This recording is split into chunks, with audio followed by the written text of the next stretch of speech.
Welcome to In My Mug, episode 507. I don't do that anymore.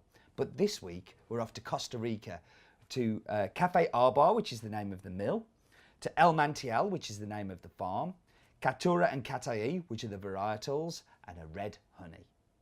My name is Steve Layton, and I travel the world finding amazing and delicious coffee for you to drink at home. Some make coffee difficult to understand and complicated, but here it's my job to make it easy and fun and tell you what's in my mug. So we discovered this coffee 5 years ago on a cupping table in Costa Rica. It's owned by the Arrieta family, which is Carlos, Karen, Esteban, Jose Ignacio, I think that's all of them, yep. And they were previously selling all of their coffee to a cooperative. Their journey as a specialty coffee producer started by them taking control of their own processing. And before, back in the past, you bought them a depulper so they could actually have that more control.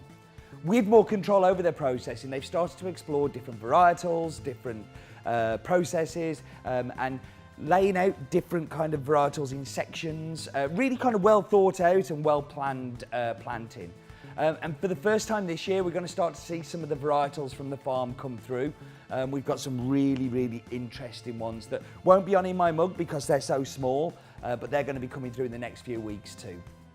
As I said to you, I found this coffee on the cupping table, and it was back in 2013 when I was in the cupping lab of the exporters and just fell in love with this farm. El Manantial is the farm next door to the house, and it's made up mainly of Cataí, Caturra, and majority of it is red honey processed. So I've decided that I'm going to do ARBAR with a snozzer, and the reason is it's a super aromatic coffee. So when you smell it, you get like kind of like a honeydew melon smell from it that's super sticky sweet. It really is super aromatic. I really recommend that you do this with every coffee that you have, not just the ones that I tell you to get your snozzer in, but this is one definitely not to be missed. Very distinctive, very, very kind of bright and zingy. Okay, so I've kind of come up with a little bit of a new idea. As you can see, Roland was prepared for this because he spent all of this morning ironing his t-shirt. Yeah. So no, he wasn't expecting to come on camera, were you, Roland? Absolutely not. But a couple of years ago, Roland did the Cup of Excellence in Costa Rica. Yeah. And I thought it might be a nice opportunity to talk about, like, from somebody going in the first time, because I've done quite well. I've done so many of them now that they're all a little bit of a blur. What is Cup of Excellence? Like, why did they get you to go to Costa Rica?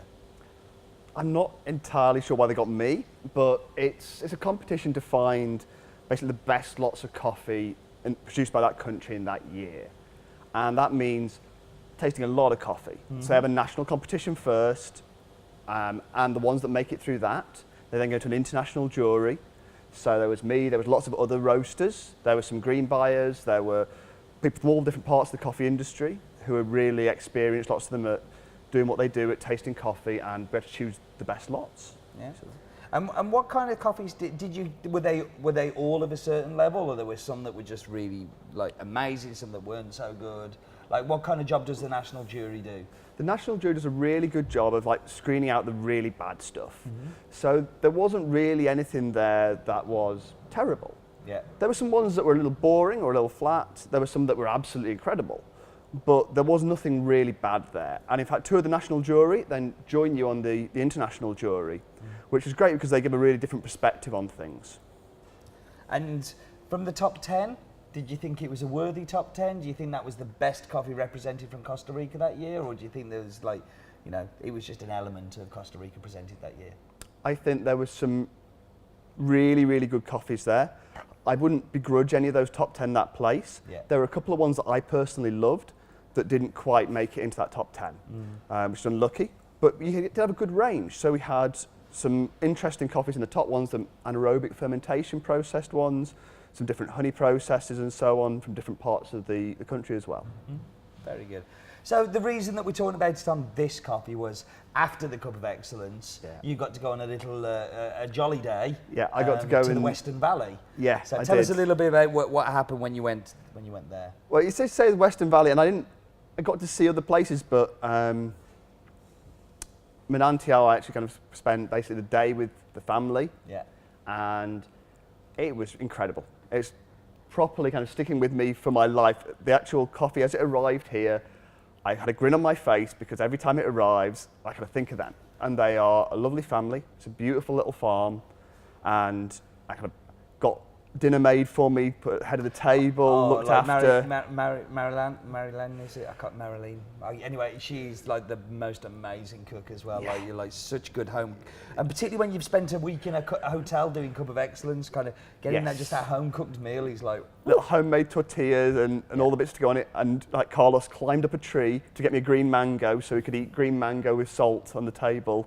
Like, that experience is just. Climb a tree. I didn't make it. Did you go, climb? Is that what you did? No, he was already up there before. When I said, "Have you had this before? Have you had green mango with salt?" I said, "No," and he was already up the tree, grabbing one and saying, "Oh, we're going to go and do that." Yeah. So, yeah. So when Roland came back, I've often said to Roland, he said, like, "Why are you buying all of these coffees? So many different coffees."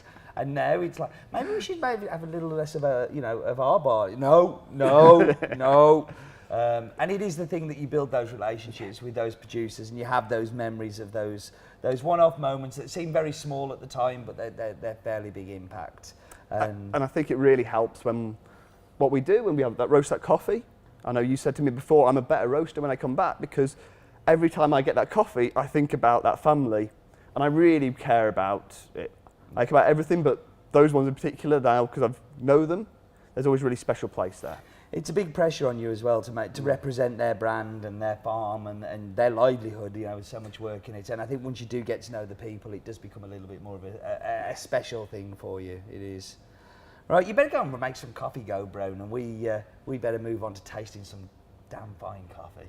Good plan, boss. I'm sorry for Roland. Let's get in and try the drink.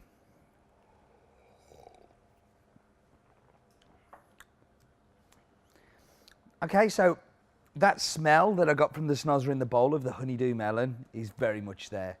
But there's also a little bit of green melon in there too. And I know my tasting notes for this are pomegranate, lemongrass, and just being super sweet with like a fruit-like sweetness. And it really just hits all of those spots. My Sinclair C5 mug. I own 2 Sinclair C5s, for those who don't know. This was from Simon, so thank you, Simon. He sent it me when I first got the C5s back in the day, for those who are new to watching in my mug. Coffee is delicious, as I say, honeydew melon, a little bit of pomegranate, and super, super sweet. Thank you for joining me, as always, and do remember, life is too short for bad coffee.